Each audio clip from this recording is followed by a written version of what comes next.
Greetings to all who wish to be greeted. I'm Mega Pack Kid, and this is my game shelf. Happy Arab American Heritage Month. That is the month it currently is, after all.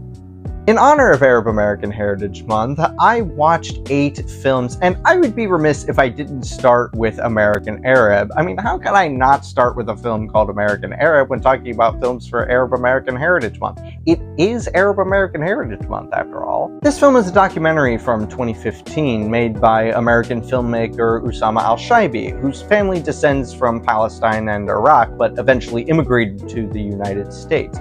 This is actually a really well-made documentary about what it's like to be an Arab person living in the United States, especially following the attacks of September 11, 2001. The film interviews various Arab people living in the United States. It brings up newsreels. I mean, this is a really well-made documentary. I would say that the only place that it sort of falters is the focus on Mr. al-Shaibi himself. And don't get me wrong, I think it's important that he included his family in this documentary, but it seemed that a good portion of it was dedicated to just talking about his own life. He talks about how he met his wife, and he talks about the birth of his child, and while the birth of his child leads into a sense of hope that he found following the birth of his child, a sense of hope about living as an Arab person in the United States, it didn't really feel like it tied in with the rest of the theme of the documentary. But overall, I still thought it was amazing. Really well done stuff for an independently made documentary, even if Mr. al-Shaibi is a filmmaker by trade. The next film is A Hologram for a King, starring Tom Hanks, my favorite Arab American.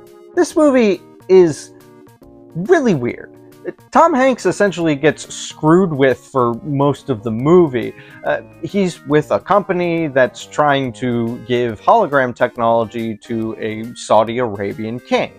This puts Tom Hanks' character in a fish-out-of-water situation, and not only that, but he has a sickness. I think it's a tumor. They said it was benign in the beginning of the film, but then later talked about how it actually was cancerous and they had to remove it. I don't know, he becomes more than friends with a doctor, and it's actually a really well-made romance.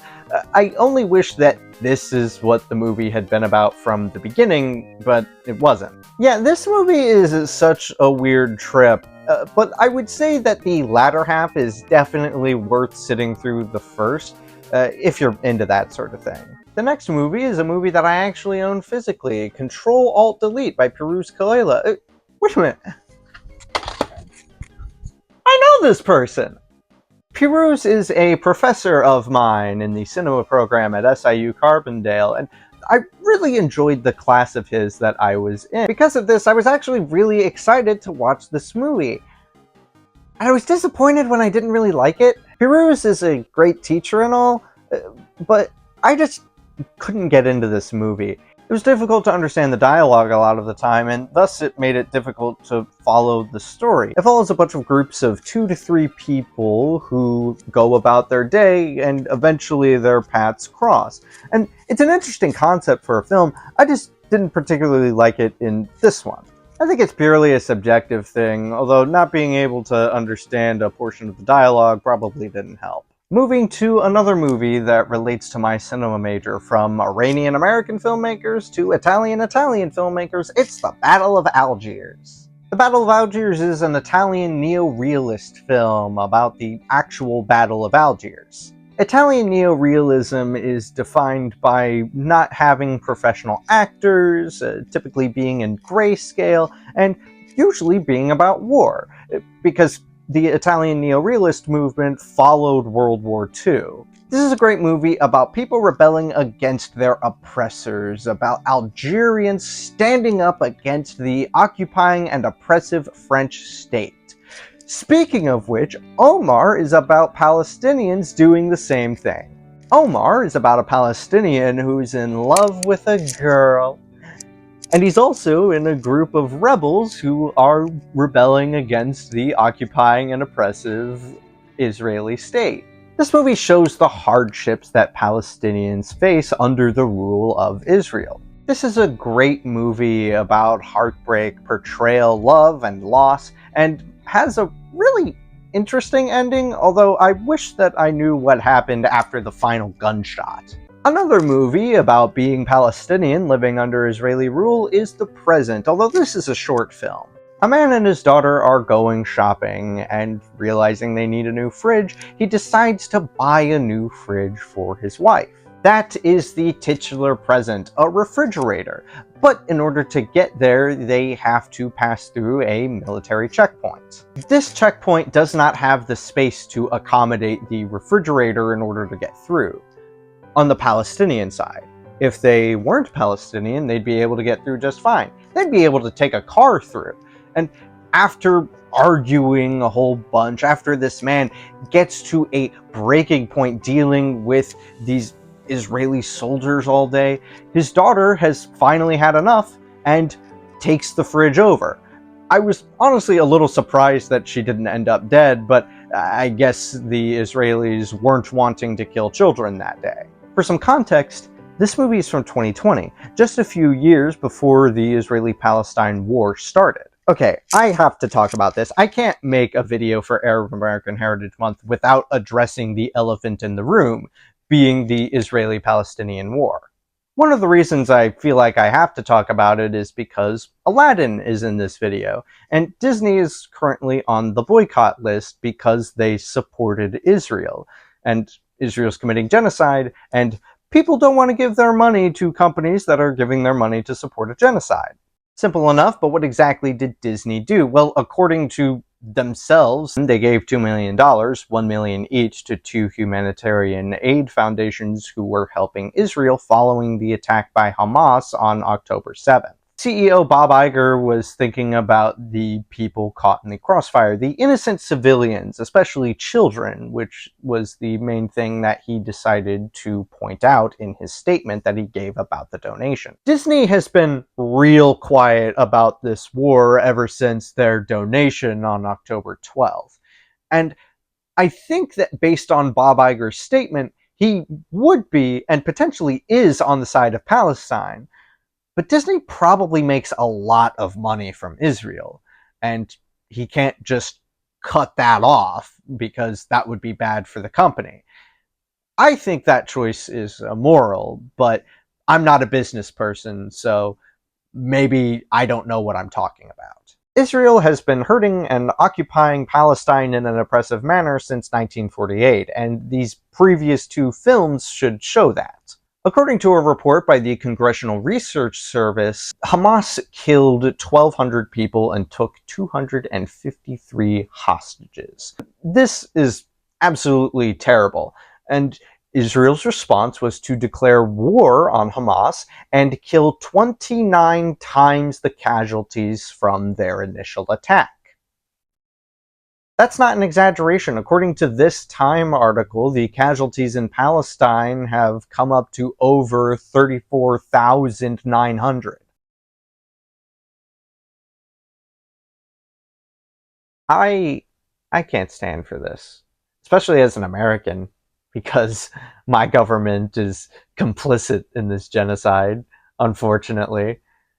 I thought that it was easy to stand with the victims of a genocide. I guess it is, up to the point that they're committing genocide themselves.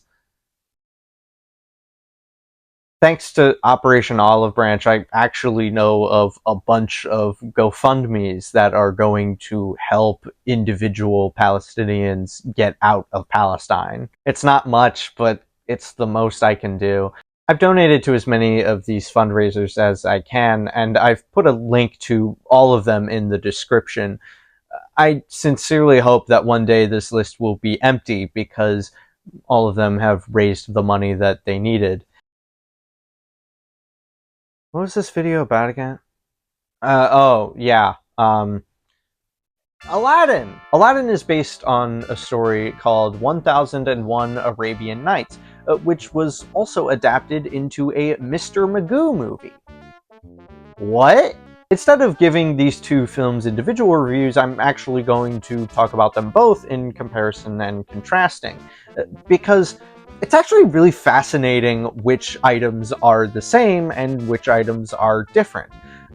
Most of the beats are still there. The greedy, evil Yazir is basically the same character, except he doesn't have a name in the Mr. Magoo version. Well, he does, but it's different from Jafar, and it's different enough that I actually don't remember it, because Jafar is a much more memorable character. Princess Yasminda is the princess in this movie. Not Jasmine, but Yasminda. I'm guessing that Yasminda is closer to the actual name of the character rather than the Disney version, which is very heavily Americanized. In no small part thanks to Robin Williams. However, Robin Williams was so good in Aladdin that I'm almost willing to accept it.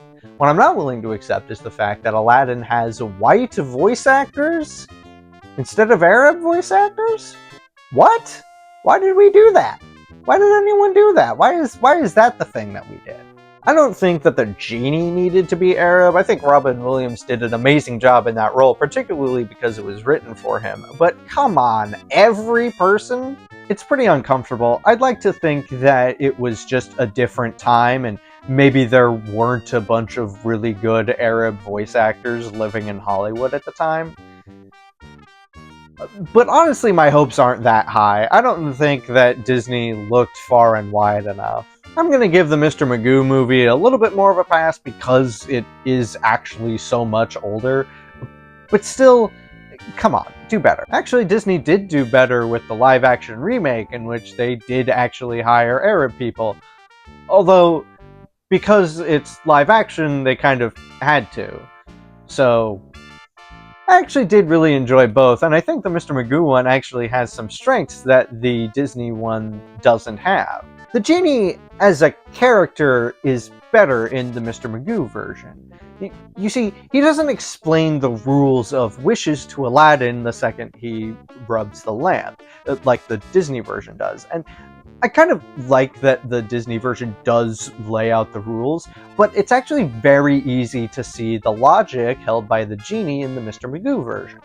Because the genie does what Aladdin wants because he likes Aladdin, but he doesn't like the Yazir, so he gives him bad versions of what he wants. In fact, when the Yazir orders for Aladdin's death, he says, "Well, how do you want me to kill them?"